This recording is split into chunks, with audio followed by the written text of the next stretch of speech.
Organizers call this surf therapy. They say it teaches these kids that there's no wave too big to ride if it's out on the water or in their everyday life. It happened actually right here where we're standing. We're on Broadway, which is also 138, and the car landed right over here. There's still markings on the ground. Drivers who've never gotten pulled over for this will get a warning for the first month, but they will be seeing signs like this one here behind me that'll tell them that the law is now fully in effect. Now, the economic impacts span a bunch of different fields, everything from tech services to the other end of the spectrum, the bridal industry. Yeah, good evening to you both. The outbreak response playbook came out just within the last hour. It's 24 pages long, and some of the main subjects include outlining the main symptoms of the virus, as well as clarifying what could be a probable case. Before he plows this last bit, do you mind, sir?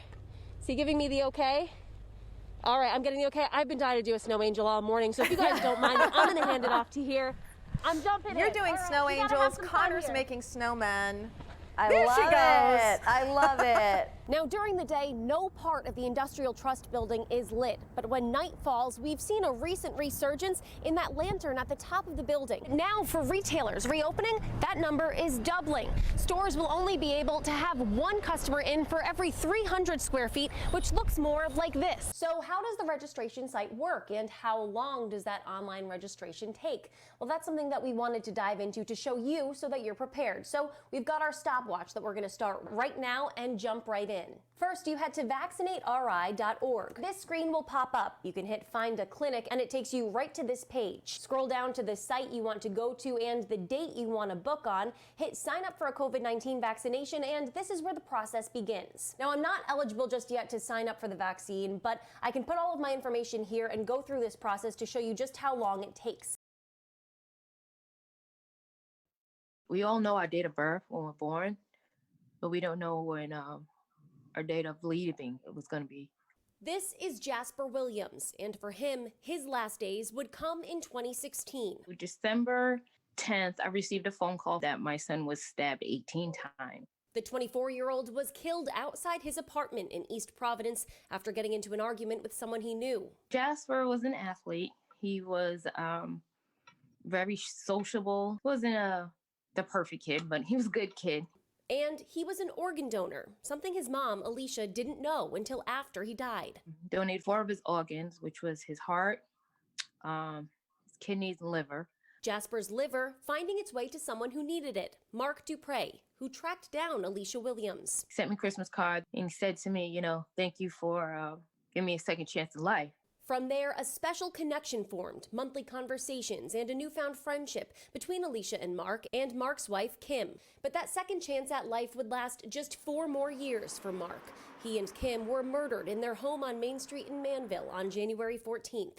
What hurts is that for me, I won't be able to talk to him because he had, part of my son living inside of him. Police say 49-year-old Timothy McQuestion allegedly went into the Dupre's home last week, killing them with a hammer. It's like reliving the story all over again because of the way that they died, remind me of the way that my son died. This week, the man who was charged with killing the couple was found dead in his jail cell. Meanwhile, people who knew and loved the Dupre's are building this memorial, hoping for some sort of justice and for their lives to be remembered. I know it's not going to go away, but it does get easy. The trio last connected earlier this month, wishing each other a happy new year. If I had a chance to talk to Mr. Mark, I would say just give my son Jasper a hug in heaven. Alicia hopes others will become organ donors, and her wish is to meet the other people who got her son's organs and form a bond like the one she gained with Mark and Kim Dupre. I was very fortunate enough to know 2 great people for 3 years of my life. In Lincoln, Lynzi DeLuccia, NBC 10 News.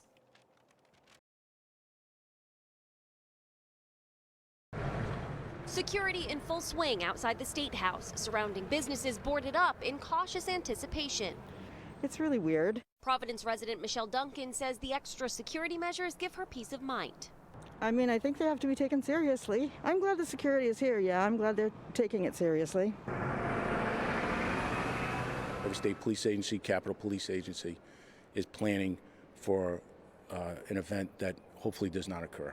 Rhode Island State Police Colonel James Manny spoke with us today inside an empty rotunda, a state house that typically sees visitors, tourists, and lobbyists filling the halls. Are those days kind of over? Do you think we're going to be seeing those crowds in this building again?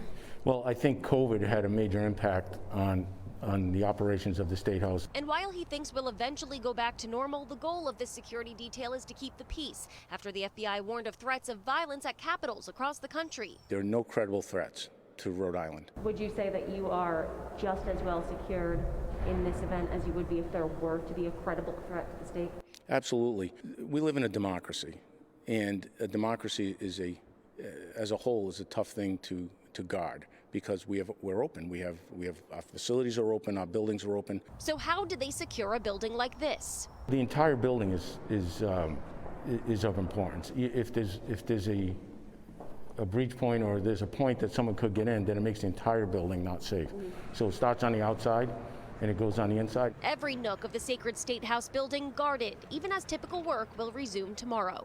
People see the security detail outside the State House. They see the National Guard trucks circling the area. They get scared. I recognize there's a tremendous amount of anxiety. That's why we're here doing these interviews, to calm people's fears that law enforcement's here, the National Guard's here, we will protect this state, and we will keep it safe. And I'm confident, very confident, it will remain safe throughout this whole process. Tomorrow's work will go on here as normal at the State House with extra security. Colonel Manny says if there's anything they learned from the violence that happened at the nation's capital 2 weeks ago, it's that over-preparing is never a mistake.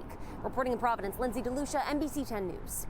Look at that beautiful sunshine. It's finally out, Kelly. Yeah. Thank you all so much for joining us on this sunny Saturday morning. But Kelly, that sunshine is a little deceiving, isn't it? Oh, sure. It's good news for so many teachers, even beyond Providence, who often reach into their own pockets to provide everything they can for their students. The education commissioner says she heard their pleas for help. And in our area, drivers keep an eye out on the roads tonight. Overnight inspections will begin for 4 structures along I-195 in Fall River. Today was just another holiday home at the farm for this family, with more than 24 people traveling from near and far to get together in the same house that's seen more than 100 Thanksgiving dinners. Republican National Convention is set to kick off tomorrow. Preparations are underway in Charlotte, North Carolina, with delegates arriving for the convention. A furry hitchhiker climbed aboard a C-17 cargo plane in California, and this morning, no one seems to know where it came from. The plane landing in Bangor, Maine earlier this summer with an unexpected passenger. The Humane Society there spent 3 weeks trying to find this cat's owner in either California or Colorado. The pilot of the plane expressed interest in adopting Cargo. In the meantime, he's still being fostered in Maine until he returns and makes a decision. If not, I will take Cargo. I was going to say we have a volunteer here. Oh. So cute. Great name. Yeah.